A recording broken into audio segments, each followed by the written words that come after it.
નમસ્કાર, આપ જોઈ રહ્યા છો ગુજરાતની number 1 news channel news 18 Gujarati afternoon prime time bulletin સાથે હું પૃથા।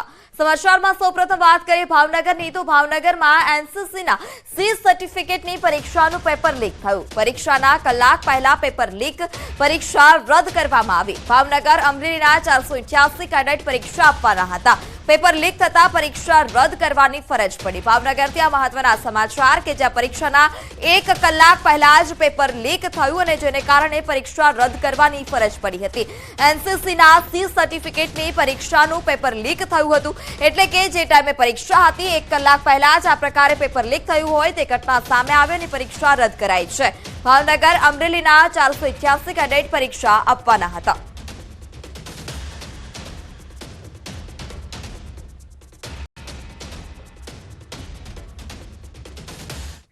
અને સમાચારમાં હવે વાત વાળીનાથ ધામમાં શિવધામની।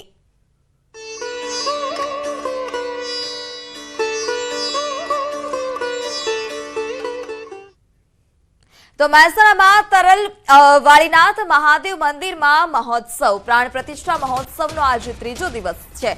સવારથી જ અતિ रुद्र यज्ञનો પ્રારંભ થયો છે। 22મી ફેબ્રુઆરી સુધી ચાલશે रुद्र यज्ञ।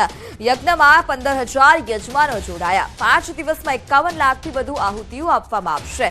ભક્તો ભોજન લઈ શકે તે માટે 6 ડોમ પણ તૈયાર કરવામાં આવ્યા છે।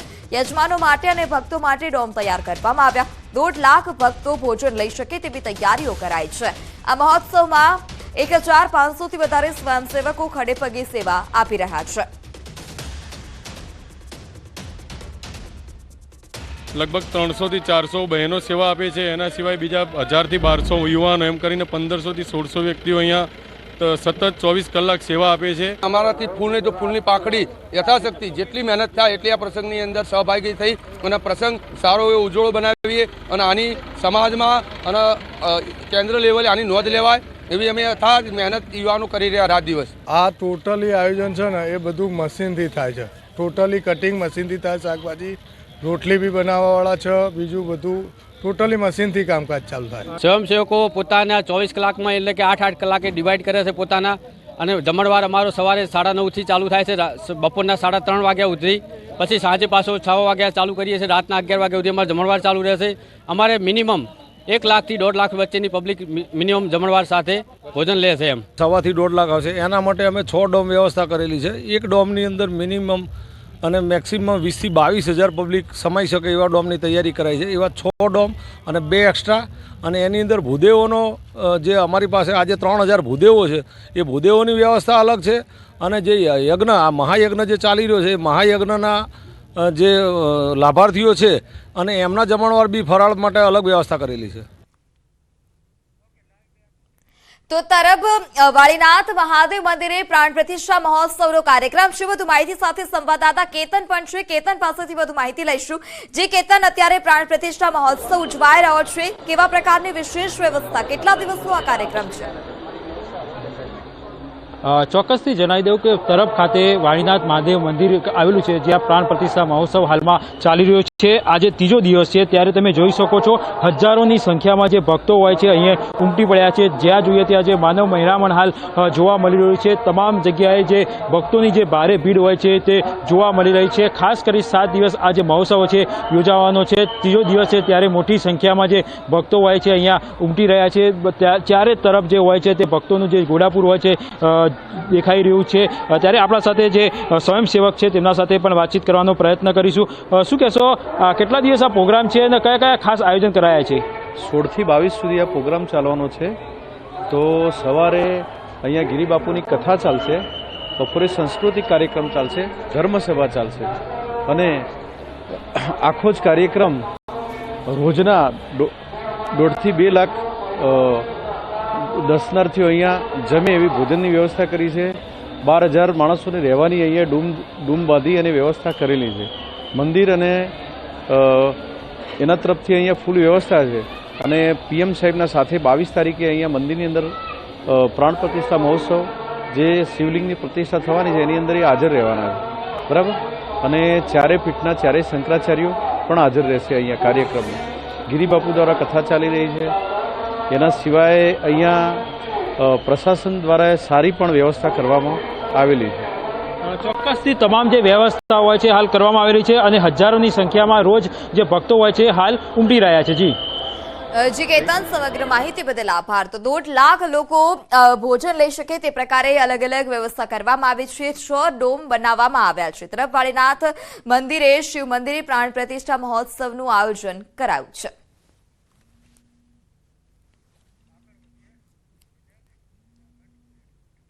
સમાચારમાં આગળ વાત કરીએ જૂનાગઢની, તો જૂનાગઢ ચારણ સમાજ પર ટિપ્પણીનો મામલો. આહિર સમાજના અગ્રણીઓ મઢડા પહોંચ્યા. સોનલમાના પરિવાર સાથે કરી મુલાકાત. વિક્રમ માડમ સહિતના આગેવાનો મઢડા પહોંચ્યા. બંને સમાજ વચ્ચે મામા ભાણેજના સંબંધ છે તેવું વિક્રમ માડમે જણાવ્યું હતું. ગઢવી સમાજ અમારા માટે પૂજનીય છે.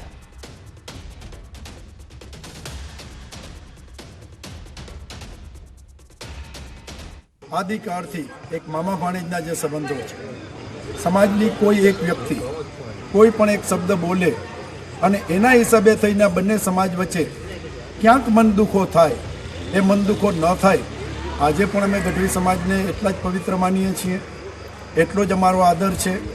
મા સોનલ પ્રત્યે પણ અમારો એટલો જ આદર છે અને અમે જાહેર કરીએ છીએ કે આ બંને સમાજ જે આદિકાળથી મામા ભાણેજના જે પવિત્ર સંબંધો છે, સંબંધોની રીતે રહીએ. કોઈ એક વ્યક્તિના બોલવાથી આ સંબંધો એટલા નબળાઈ નથી કે એક વ્યક્તિના એક શબ્દથી આ સંબંધો તૂટી જાય. આ સંબંધો વધુ ગાઢ થશે અને અમે આજે ગઢવી સમાજને ખાતરી આપીએ છીએ કે ગઢવી સમાજ અમારા માટે આદરણીય હતો, આદરણીય છે અને આદર. બહારનું ખાવાના લોકો સાવધાન રહેજો. અમદાવાદમાં દાસ ખમણની ચટણીમાંથી જીવાત નીકળી છે. મણિનગરમાં જવાહર ચોક 4 રસ્તા પાસે આવેલ દાસ ખમણમાંથી ખમણ લીધા હતા, જ્યારે અમરાઈવાડીમાં રહેતા અલ્કેશભાઈ પરમારે દાસ ખમણમાંથી ખમણ અને ચટણીની ખરીદી કરી હતી. ખમણની ચટણીમાં જીવાત નીકળતા તેમણે એએમસીમાં ફરિયાદ નોંધાવી. જોકે દાસ ખમણના સંચાલકોએ ફરિયાદને આધારે ચટણી પણ બદલી આપી હતી.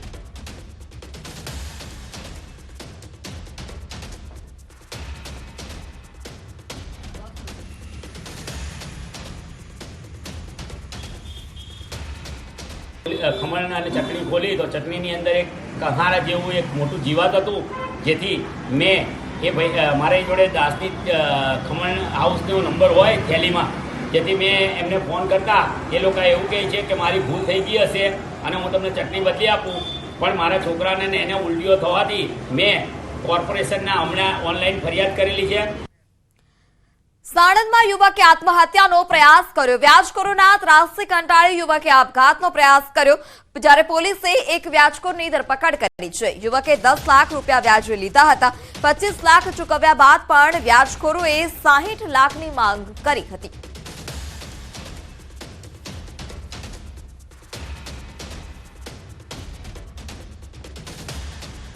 સુરતમાં 6 મહિનાની બાળકીને માત્ર 7,000 રૂપિયામાં વેચી દેવાની ઘટના પ્રકાશમાં આવી છે. ઉત્તર પ્રદેશમાં રહેતા યુવકે પોતાના જ ગામની પરિણીતાને ભગાડી જઈ લગ્ન કરવાની લાલચ આપી 2 વર્ષ સુધી અવારનવાર શારીરિક સંબંધ બાંધ્યા હતા, જે બાદ પરિણીતાએ બાળકીને જન્મ આપ્યો. આરોપી પરિણીતાને બાળકીને વેચી દેવા મજબૂર કરતો હતો. આખરે નરાધમે પરિણીતાને તરછોડી દીધી. ભોગ બનનાર પરિણીતાએ ગોડાદરા પોલીસ મથકે ફરિયાદ નોંધાવી છે. પોલીસે 2 વ્યક્તિ સામે ગુનો દાખલ કરી કાયદેસરની કાર્યવાહી હાથ ધરી.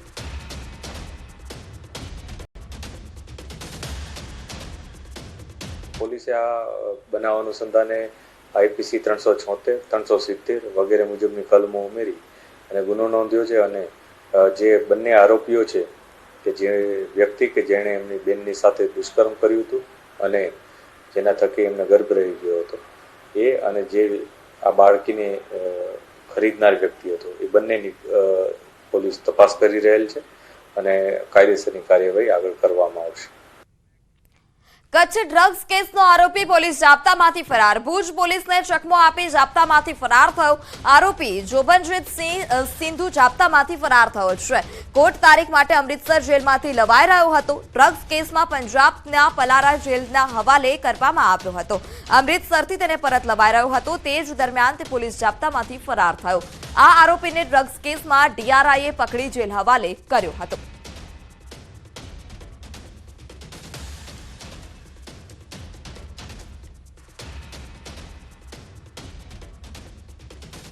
સમાચારમાં આગળ વાત કરીએ ગાંધીનગરની તો ગાંધીનગરના સિવિલના 7મા માળેથી કૂદી ટીબીના દર્દીએ આપઘાત કર્યો છે. વહેલી સવારે યુવકે મોતની છલાંગ લગાવી આપઘાત કર્યો. ટીબીની બીમારીથી પીડાતા 20 વર્ષના યુવકે મોતની છલાંગ લગાવી સેક્ટર 7 પોલીસે સ્થળ પર પહોંચી હતી. તપાસ હાથ ધરવામાં આવી છે. પિયજ ગામનો વતની રાહુલ ટીબી વોર્ડમાં હતો દાખલ.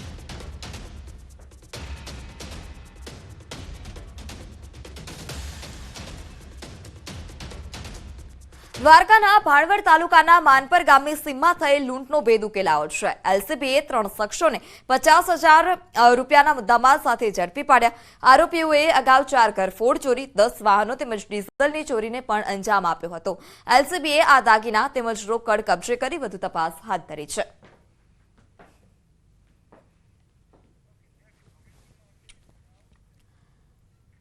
તેર દેશોના શિક્ષણ મંત્રીઓ આવતીકાલે ગાંધીનગરમાં વિદ્યા સમીક્ષા કેન્દ્રની મુલાકાત લેશે.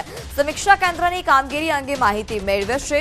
વિદ્યા સમીક્ષા કેન્દ્રનું મોડેલ અપનાવવા વર્લ્ડ બેંકે અન્ય દેશોને કરી છે ભલામણ. 13 દેશોના શિક્ષણ મંત્રીઓ સાથે વર્લ્ડ બેંકની ટીમ પણ ઉપસ્થિત રહેશે. વિવિધ દેશોના શિક્ષણ મંત્રી તેમજ અન્ય પ્રતિનિધિ સહિત અંદાજે 65 લોકોનું ડેલિગેશન આવશે.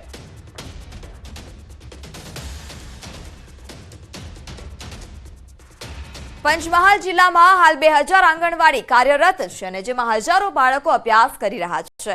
પરંતુ જિલ્લાની કેટલીક આંગણવાડી આજે પણ ભાડાના મકાનમાં કાર્યરત છે.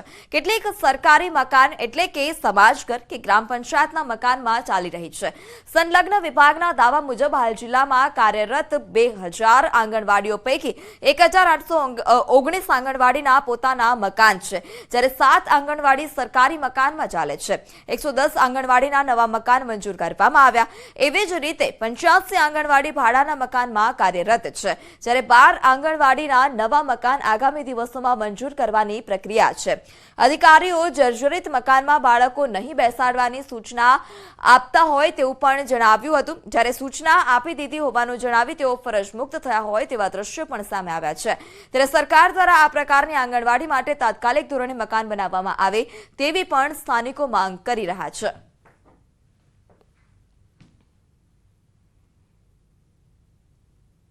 ઘરે જ હજુ બેસાડે છે બાળકોને, ને આંગણવાડી હજુ સુધી આવી નથી ને બની પણ નથી.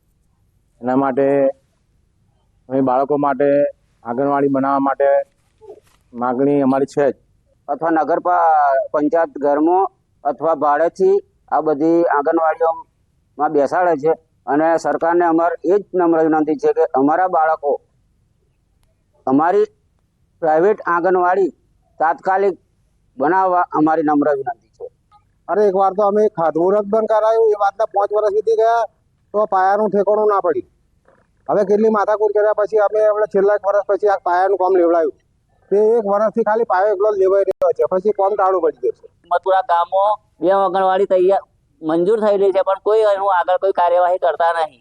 અને જે આંગણવાડીના કાર્યકરો બહેનો છે એ હમણાં ઘરમાં બેહાડે છે. અત્યારે અમારે એવી માગણી કે વહેલી તકે આ આંગણવાડીનું નિરાકરણ આવવું જોઈએ અને આંગણવાડી સરકાર ગમે તેનો ઉકેલ લાવે અને પ્રશ્નનો હલ કરે અને આંગણવાડી બનાવે.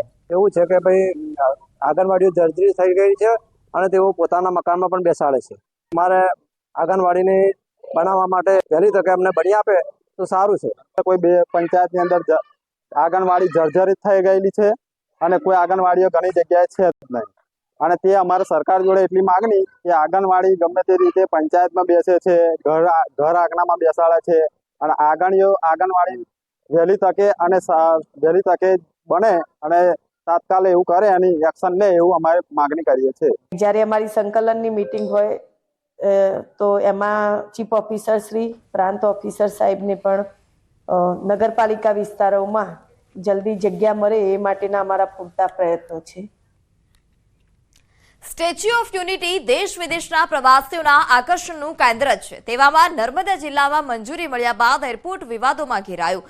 નર્મદાના તિલકવાડા તાલુકાના ફેરકુવા, રૂપપુરા, ભાદરવા અને સુરવા ગામની વચ્ચેની જમીન પર એરપોર્ટ બનાવવાની મંજૂરી અપાઈ છે અને આ એરપોર્ટને કારણે પૂર્વજો તરફથી મળેલી ખેતીની જમીન એરપોર્ટમાં ફાળવવામાં આવતા અહીંના લોકો તેનો વિરોધ કરી રહ્યા છે. આ તમામ ગામના લોકોએ સભા બોલાવી એરપોર્ટ માટે જમીન સંપાદન ન કરવા અંગે પણ ઠરાવ પસાર પુરવાર કર્યો છે। જિલ્લામાં એક તરફ સરકારે નક્કી કરેલા સ્થળ પર એરપોર્ટ બનાવવાનો ગામ લોકો વિરોધ કરી રહ્યા છે, તો બીજી તરફ રાજપીપળાના વેપારીઓ રાજપીપળામાં એરપોર્ટ બનાવવાની માંગ કરી રહ્યા છે। રાજપીપળાના વેપારીઓએ કલેક્ટરને આવેદનપત્ર આપી રાજપીપળા શહેરમાં એરપોર્ટ બનાવવાની માંગ કરી।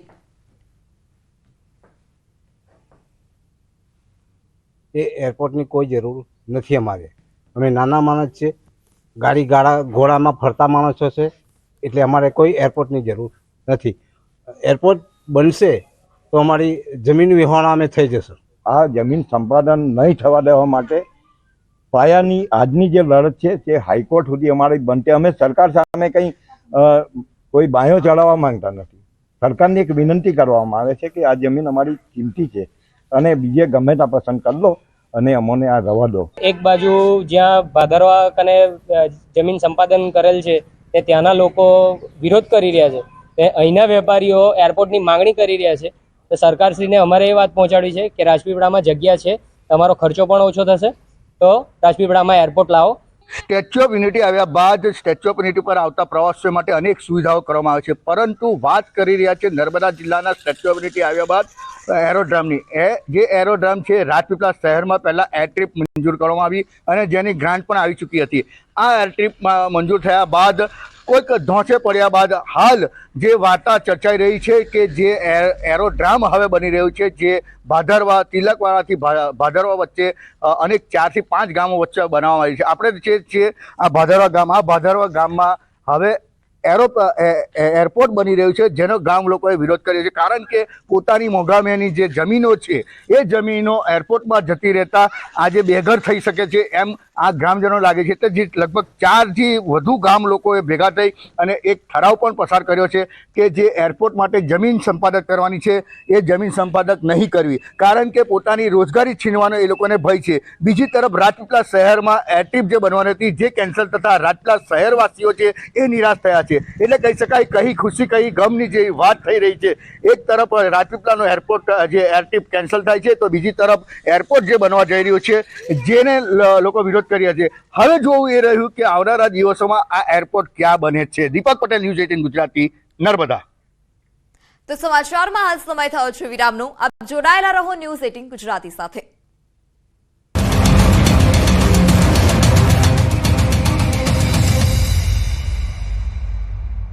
लूबी पंप्स, फ्लो नहीं फोर्स।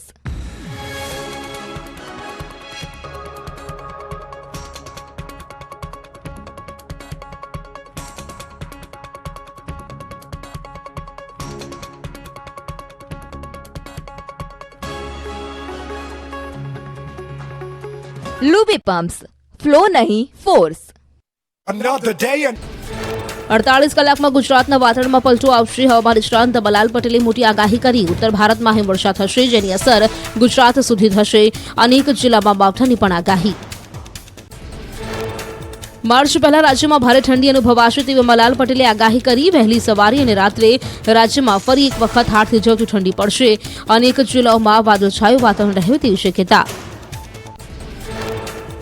વારંવાર બદલાતા વાતાવરણથી ઘઉં, મસાલા, દેશી કપાસ સહિતના પાકોને થશે નુકસાન। અંબાલાલ પટેલે ખેડૂતોને સલાહ આપી, કહ્યું વાતાવરણને લઈને પાક સંરક્ષણના પગલાં લેવા જરૂરી। ભરૂચના આમોદમાં કોલવણા ગામે મધમાખીઓનો આતંક જોવા મળ્યો। વાડીની સફાઈ કરવા ગયેલા લોકોને મધમાખી કરડી જતા 7 લોકો ઈજાગ્રસ્ત થયા। 3 બાળકો સહિત 7 લોકોને મધમાખી કરડી જતા ભરૂચ હોસ્પિટલ ખાતે રિફર કરાયા।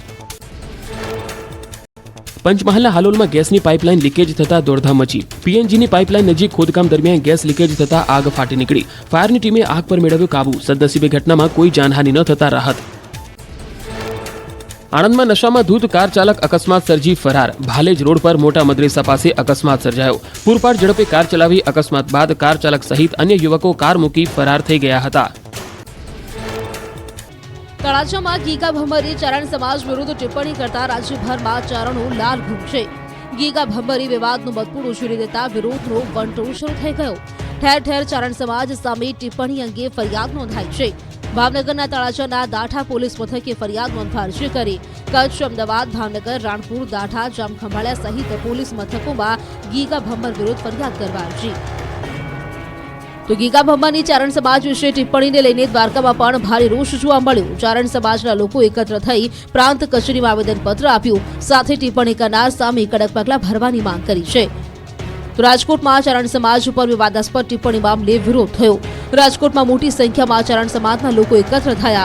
ગીગા ભંભાની ટિપ્પણી સામે આક્રોશ સાથે રેલી કાઢી આવેદનપત્ર પાઠવવામાં આવ્યું અને જવાબદાર વ્યક્તિ સામે પોલીસ કેસ દાખલ કરી કાયદેસરની કાર્યવાહીની માંગણી કરી. આવું બીજી વખત ન બને તેવી દાખલારૂપ કાર્યવાહી કરવાની માંગણી કરવામાં આવી છે. તો અમદાવાદમાં ગીગા ભંબર સામે સાયબર ક્રાઇમમાં ફરિયાદ થઈ. યુટ્યુબ પર વાયરલ કરાયેલા વિડીયો અંગે ફરિયાદ નોંધવામાં આવી. તાજેતરમાં આવકવેરા વિભાગ દ્વારા કોંગ્રેસ પક્ષના બેંક ખાતાઓ ફ્રીઝ કરવામાં આવ્યા છે, જેને લઈને કોંગ્રેસમાં ભારે રોષ છે. ત્યારે ભાજપ સરકાર દ્વારા વિપક્ષ સામે આઈટી અને ઈડીનો હથિયાર તરીકે ઉપયોગ કરી લોકશાહીનું ચીરહરણ કરવામાં આવતું હોવાના આરોપ સાથે કોંગ્રેસ દ્વારા ઠેર ઠેર દેખાવો કરવામાં આવ્યા. જે અમદાવાદમાં ઇન્કમટેક્સ 4 રસ્તા પાસે કોંગ્રેસના આગેવાનો દ્વારા ભાજપ સરકાર હાય હાય, નરેન્દ્ર મોદી હાય હાય સહિતના સૂત્રોચ્ચાર સાથે રસ્તા રોકો આંદોલન કરવામાં આવ્યું હતું. કોંગ્રેસના નેતાઓ રસ્તા પર સૂઈ જતા પોલીસે ટીંગાટોળી સાથે તમામની અટકાયત કરી હતી. કોંગ્રેસ પ્રદેશ પ્રમુખ શક્તિસિંહ ગોહિલની અટકાયત, હિંમતસિંહ પટેલ, ઇમરાન ખેડાવાલાની અટકાયત. જ્યારે પ્રદેશ પ્રમુખની અટકાયત કરી ત્યારે કાર્યકરો પોલીસની ગાડી પર ચડી ગયા હતા, જેથી પોલીસ અને કોંગ્રેસના કાર્યકરો આમને સામને આવી ગયા હતા. ઉગ્ર વિરોધના પગલે રોડ પર પોલીસ અને કાર્યકર્તાઓ વચ્ચે ચકમકના દ્રશ્યો સામે આવ્યા હતા. આઈટી વિભાગે ફ્રીઝ કરેલા એકાઉન્ટ બાબતે આજે પ્રદેશ પ્રમુખ શક્તિસિંહ ગોહિલ, શહેર પ્રમુખ હિંમતસિંહ પટેલ સહિત આગેવાનો અને કાર્યકરો મોટી સંખ્યામાં ઇન્કમટેક્સ બ્રિજ નીચે વિરોધ કરી રહ્યા હતા. હાથમાં બેનર લઈ સૂત્રોચ્ચાર કર્યા હતા. કેટલાક કાર્યકરોએ ઇન્કમટેક્સ 4 રસ્તા પર બેસી વિરોધ કરવાનું શરૂ કર્યું હતું અને એમાં કેટલીક મહિલા કાર્યકરો પણ હતી. તમામની પોલીસે ટીંગાટોળી સાથે અટકાયત કરી હતી અને આ દરમિયાન પોલીસે બળપ્રયોગ કરી કાર્યકરો ગાડી પાસેથી હટાવ્યા હતા. કાર્યકરોના રોષના કારણે ફરીથી રોડ રસ્તા બંધ કરતા પોલીસે ફરીથી તેમની ટીંગાટોળી સાથે અટકાયત કરી હતી.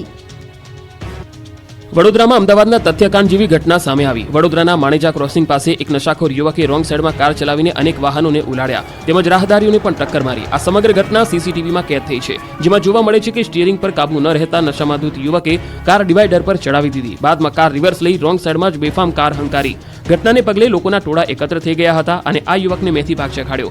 ઘટનાની જાણ થતાં જ મકરપુરા પોલીસ સ્થળ પર દોડી આવી અને યુવકની અટકાયત કરી વધુ તપાસ હાથ ધરી. અકસ્માતમાં ઈજા પામેલા લોકોને સારવાર માટે હોસ્પિટલ ખસેડાયા છે. જોકે નશામાં ગાડી હંકારી વાહનોને અડફેટે લેનાર આ કાર ચાલકને રાતોરાત જામીન આપી દેવાતા સવાલ ઉઠી રહ્યા છે. લોકો તે પણ સવાલ કરી રહ્યા છે કે નશામાં ધૂત બનીને બેફામ કાર ચલાવતા આવા લોકો પર બ્રેક ક્યારે લાગશે.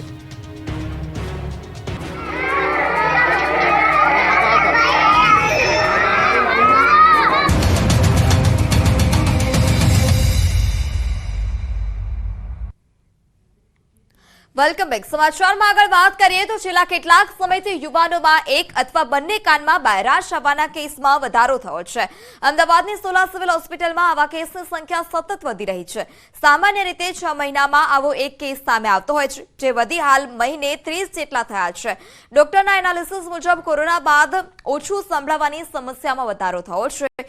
કોરોનાને કારણે પ્રોમ્બોસિસ લોહીનો ગંઠાવ થવાથી શરીરમાં અલગ અલગ અવયવ પર તેની અસર થાય છે, જેના ભાગરૂપે બહેરાશ આવવાના કિસ્સામાં નોંધપાત્ર વધારો થયો છે. તે ઉપરાંત ઇયરફોન, હેડફોન જેવા અદ્યતન સાધનોના વધુ પડતા ઉપયોગથી પણ કાનને નુકસાન થઈ શકે છે. ઘણી વખત શરમને કારણે કાનમાં બહેરાશ અંગે યુવાનો સારવાર કરાવવાનું ટાળતા હોય છે, જેથી તેમની સમસ્યામાં પણ વધારો થતો હોય છે.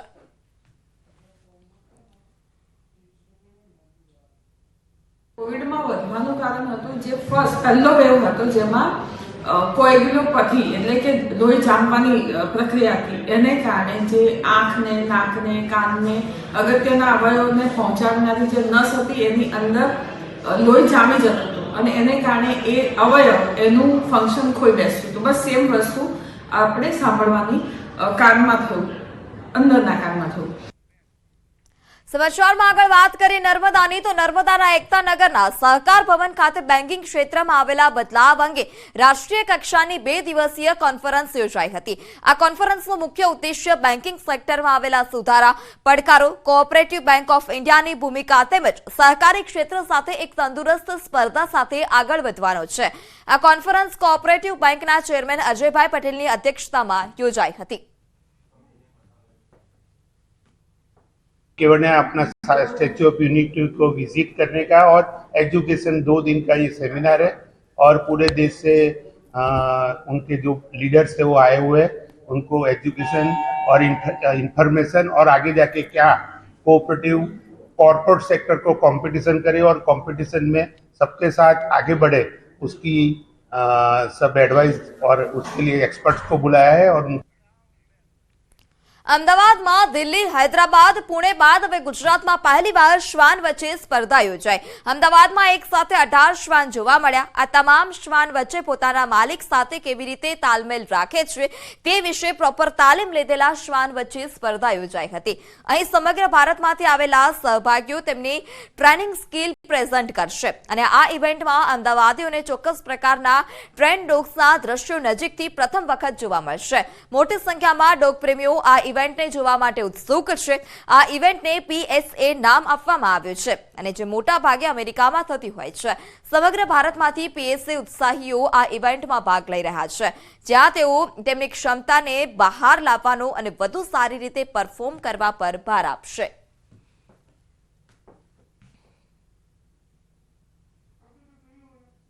Dog sport that was created by a gentleman by the name of Jerry Bradshaw, who is also most of our guys' mentor for the sport. આ સ્પોર્ટ્સ અત્યાર સુધી ઇન્ડિયામાં ખાલી 3 જગ્યાએ ચાલતું હતું, દિલ્હી, હૈદરાબાદ અને પુણે। ફર્સ્ટ ટાઈમ આપણે ગુજરાતમાં સ્ટાર્ટ કરવામાં આવ્યું છે આ સ્પોર્ટ। હવે આ આપણે અહીંયા 22 જેટલા પાર્ટિસિપન્ટ્સ આવ્યા છે, હૈદરાબાદ, ચેન્નઈ, બેંગ્લોર, કોલકાતા, દિલ્હી, છત્તીસગઢ, હરિયાણા અને અધર સ્ટેટમાંથી। તો સમાચારોમાં અત્યારે બસ આટલું જ। વધુ સમાચાર માટે જોડાયેલા રહો ન્યૂઝ 18 ગુજરાતી સાથે। નમસ્કાર।